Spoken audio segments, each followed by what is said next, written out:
You're watching CBS for Western Oregon.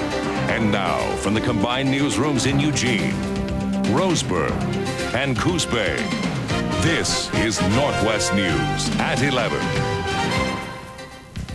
Good evening, and thanks for joining us on this Tuesday night. I'm Jennifer Winters. I'm Randal Whipple. Good evening. A Portland jury will go down in history for handing down the largest settlement ever against a tobacco company. The family of a longtime cigarette smoker has been awarded more than $81 million in a lawsuit against tobacco giant Philip Morris. Eric Schmidt has reaction. Verdicts in favor of the plaintiff. The jury's verdicts weren't unanimous. 11-1 that Philip Morris was negligent in causing the death of Jesse Williams, a longtime Marlboro smoker who died of lung cancer. The other verdict, misrepresentation, was approved 9-3. There were 3 smokers on that jury. Smokers are among the vast majority of our population who have had the wool pulled over their eyes all these years. And one of the purposes and one of the effects of a lawsuit like this is to teach them the truth, where they've only been receiving half-truths all these years from the tobacco companies. Lawyers for Philip Morris called the verdicts a disappointment. And while the court was very thoughtful, candidly, we think the court was wrong in a couple of those rulings, specifically the statute of repose, and also on the admission of punitive damage evidence. If you look at its verdict, it was not supported by the evidence, and we firmly believe it's a result of passion, prejudice, and some misapplication of Oregon law.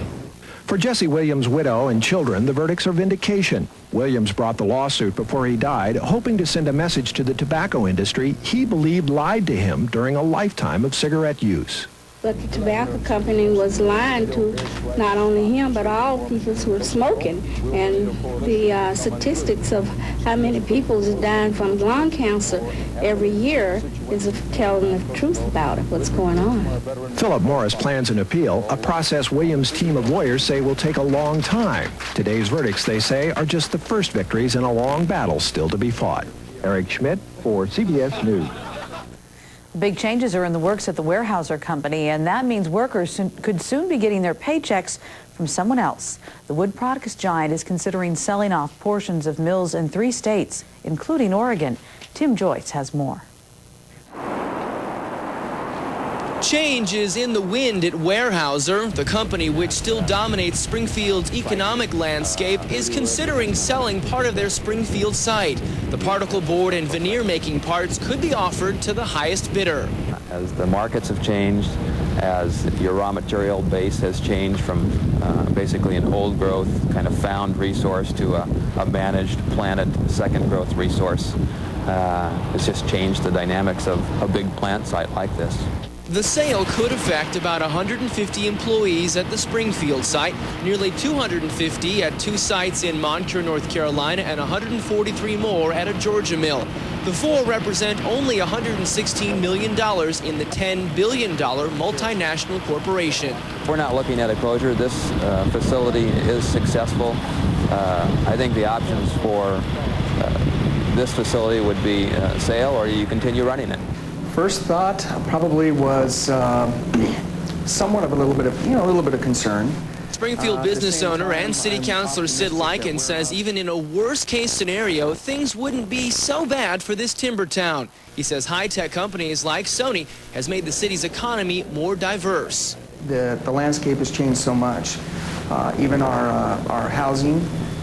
We're not just a sleepy town anymore. We're not the as some say, the ugly stepsister to Eugene. We're a viable community in the state. I'm Tim Joyce, Northwest News.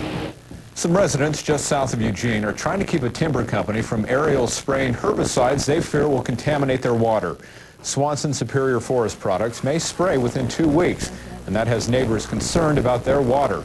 About 30 homes use well water in this area near Lorraine Highway. Jack and Cindy Dorman rely on water from a spring right in the middle of the spraying area. Just about. If they spray this land, that's the only way I can feel safe about drinking this water.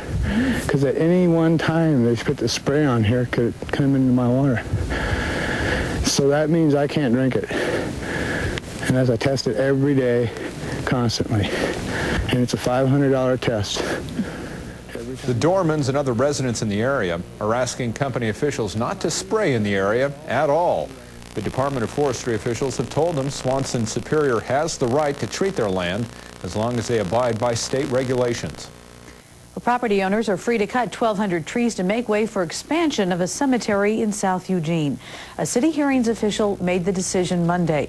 The ruling affirmed City Manager Jim Johnson's decision that allows Rest Haven Memorial Park to cut 1,200 trees for expansion purposes. Rest Haven originally applied to cut more than 3,000 trees, but Johnson scaled that number down in January. Rest Haven appealed Johnson's decision. The Eugene Tree Foundation also appealed the decision, arguing fewer trees should be cut. Neighbors of Rest Haven say the decision is a good compromise. I think this is the better way to handle things. Because it's a compromise, he won't be having a lot of trees cut down at one time, and that to me is the preferable way to go. Both Rest Haven and the Eugene Tree Foundation can appeal this decision to the State Land Use Board of Appeals. Ethnic Albanians are claiming that Serbs have set up 3 concentration camps in Kosovo. There are unconfirmed reports tonight that one such camp may be holding 100,000 people. That word comes as the NATO attacks on Yugoslavia wrapped up a 7th day. Earlier in the day, there were hopes for a resolution of the conflict. Russian Prime Minister Yevgeny Primakov met with Yugoslavian President Slobodan Milosevic to talk of peace. But according to President Clinton, the proposal that came out of that meeting fell far short of what would be considered acceptable to NATO. Meanwhile, an estimated 100,000 Albanians have fled their homes in Yugoslavia. The wave of refugees is creating a humanitarian nightmare for neighboring countries. Ensuring Social Security benefits for generations to come is a concern for many Americans. Tonight, Representative Peter DeFazio met with people in Lane County to talk about the future of Social Security. Ryan Lepis here was at the town hall meeting. He joins us live from the newsroom with more. Ryan? Randal, Jennifer, DeFazio says Social Security isn't going broke. It just needs some changes, and that's what he's hearing from people at town hall meetings. DeFazio says people want to see some changes that would ensure the future of Social Security, but he says people seem to be pretty happy with the program and don't want to see any radical changes. One of the main concerns people have is making sure Social Security benefits are there for future generations. DeFazio told the crowd of more than 100 that there are some simple solutions that wouldn't require cutting benefits, increasing the retirement age, or getting rid of Social Security benefits altogether. One proposal is lifting the income tax on the FICA, or the income ban on the FICA tax.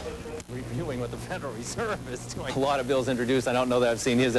You only pay FICA tax on the first $72,600 of your income. If you lifted that cap, that would take care of Social Security's earning problems to have people pay the same tax on all their income. And you could also use part of that to provide tax relief at the bottom. DeFazio says another idea being considered in Congress is to diversify the investments in the Social Security Trust Fund. That's the story from the newsroom. Randal, Jennifer, now back to you. And it looks like he had an attentive audience. Thanks. Ryan Lepis here, joining us live from the newsroom tonight. And now we're going to turn it over to Tim Chewy, where we saw a few flakes around the county today. Yes, we've still got some falling out here right now. We had some this morning, and we're having some tonight. More will be coming by tomorrow morning, and then really it's going to straighten out for Easter. What's with this place? That's a good question. High today got to 45 degrees. Wow, that's 13 cooler than normal. Low this morning was 35, 5 cooler than average, 21/100ths of an inch of rain or melted precipitation last 24 hours, ending at 4 in the afternoon. 91 in Coolidge, Arizona, the warmest in the country. 16, the coldest in Klamath Falls, no less. Let's take a look at what happens tomorrow. Partly cloudy skies, just changing off to showers by late in the day. Snow levels going from 1,000 up to 2,000 feet. But in the meantime, overnight, we've got some interesting weather to deal with. We'll talk more about that just a little later on. Glad I've still got that down comforter. Yeah, it's kind of chilly. Thanks, Jim. And coming up, Todd McKim will have laser highlights. And a young Eugene golfer's swing nets him a nice little payoff. His story coming up.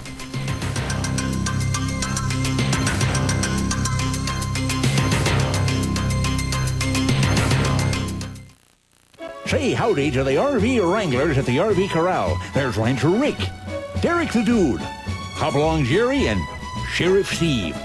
Mosey on over to the RV Corral and fetch a great deal on a quality newer-used RV from a real Western hero. The RV Corral has rounded up a whole herd of Winnebagos. We're your exclusive Winnebago dealer. For comfort and durability, you'll love wandering in a Winnebago.